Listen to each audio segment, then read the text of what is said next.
ہم سب جانتے ہیں کہ 14 اگست پاکستان کی آزادی کا دن ہے، پر کیا آپ یہ جانتے ہیں کہ 14 اگست کو اور کون سا ملک آزاد ہوا تھا؟ جواب ہے خلیج فارس کا ملک بحرین۔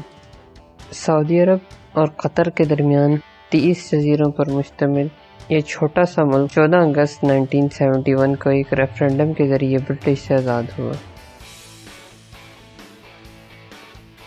بحرین اپنی اسٹریٹجک لوکیشن کی وجہ سے بہت زیادہ اہمیت کا حامل رہا ہے، لیکن اس کی ایک خاص بات سعودی عرب اور بحرین کے درمیان سمندر پر بنا ہوا تقریباً 40 کلومیٹر کا ایک پل ہے۔